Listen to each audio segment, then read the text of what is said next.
দৌলতখানে প্রাথমিক শিক্ষার মানোন্নয়নে পরিদর্শন ও মতবিনিময় সভা। ভোলার দৌলতখান উপজেলায় সরকারি প্রাথমিক বিদ্যালয়ের স্কুল ফিডিং শিক্ষার মানোন্নয়ন ও শিক্ষাবান্ধব পরিবেশ নিশ্চিত করতে পরিদর্শন ও মতবিনিময় সভা অনুষ্ঠিত হয়েছে। রবিবার ১৩ এপ্রিল উপজেলার ১৫ নম্বর চরগুমানী সরকারি প্রাথমিক বিদ্যালয় প্রাঙ্গণে এ সভার আয়োজন করা হয়। বাংলাদেশ সরকারের অর্থায়নে পরিচালিত স্কুল ফিডিং কর্মসূচির আওতায় গ্রামীণ জন উন্নয়ন সংস্থা GJUS এই অনুষ্ঠানের আয়োজন করে। সভায় প্রধান অতিথি হিসেবে উপস্থিত ছিলেন ভোলা জেলা পরিষদের প্রশাসক আলহাজ গোলাম নবী আলমগীর। বক্তব্য দেন GJUS এর নির্বাহী পরিচালক জাকির হোসেন মহিন, বিদ্যালয়ের প্রধান শিক্ষক মোহাম্মদ নাজিম উদ্দিন, ম্যানেজিং কমিটির সভাপতি মিজানুর রহমান বাহার, উপজেলা শিক্ষক সমিতির সাধারণ সম্পাদক মোহাম্মদ আব্দুল হাই এবং GJUS এর অতিরিক্ত পরিচালক ডক্টর মোহাম্মদ খলিলুর রহমান। সভায় সভাপতিত্ব করেন উপজেলা প্রাথমিক শিক্ষা কর্মকর্তা মোহাম্মদ জাহিদ উদ্দিন। সঞ্চালনা করেন GJUS এর পরিচালক মোহাম্মদ মোস্তফা কামাল। অনুষ্ঠানে শিক্ষক, অভিভাবক, স্থানীয় জনপ্রতিনিধি ও সংশ্লিষ্ট কর্মকর্তারা অংশ নেন। তারা বিদ্যালয়ের শিক্ষার মান, শিক্ষার্থীদের উপস্থিতি, পুষ্টি সহায়তা কার্যক্রম এবং সার্বিক উন্নয়ন নিয়ে মতামত তুলে ধরেন।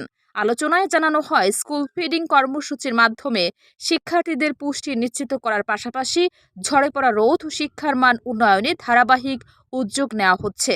সভা শেষে বিদ্যালয়ের উন্নয়ন ও শিক্ষার্থীদের কল্যাণে সংশ্লিষ্ট সবার সমন্বিত প্রচেষ্টা অব্যাহত রাখার প্রত্যাশা ব্যক্ত করা হয়।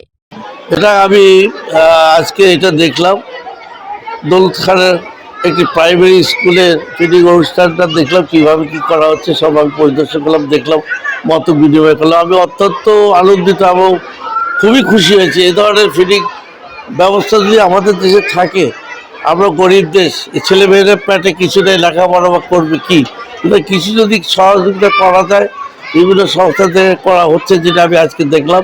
আমি অত্যন্ত আনন্দিত এবং আশাবাদী যে আমাদের ছেলে মেয়েদের মেধার বিকাশও এর মাধ্যমে হবে। এই জন্য তারা আসে এবং লেখাপড়া, এই সালে লেখাপড়া হয়, এটা আমার অত্যন্ত পজিটিভ বলে আমি মনে করি। আগামী দিনে এইটা চালু করাতে আরও ব্যাপকভাবে এটা সামান্য অঞ্চলে করা হচ্ছে। সমস্ত দেশে যদি এটা ছড়িয়ে দেওয়া যায় এবং আমাদের ছেলে মেয়েদেরকে এর আওতায় আনা যায়, আমি মনে হয় এটা আমাদের দেশের জন্য অত্যন্ত একটা কাজ হবে, ভালো কাজ হবে বলে আমি মনে করি। গ্রামীণ জন উন্নয়ন সংস্থা, আপনারা জানেন যে এটা একটা এনজিও, সামাজিক কাজ করাই তার ম্যান্ডেট।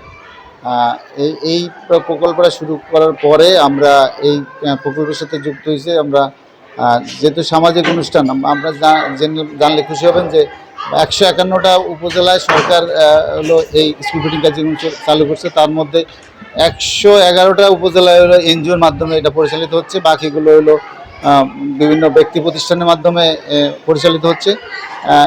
এনজিওদের এটা জাস্ট হলো এনজিওরা, আমরা যারা চেষ্টা করতেছি যে যেহেতু এটা সামাজিক কাজ, আমাদের শিশুরা ভবিষ্যতের নাগরিক, তারা যাতে সফলভাবে বেড়ে উঠতে পারে, পুষ্টি মানসম্পন্ন জিনিসগুলো পায়।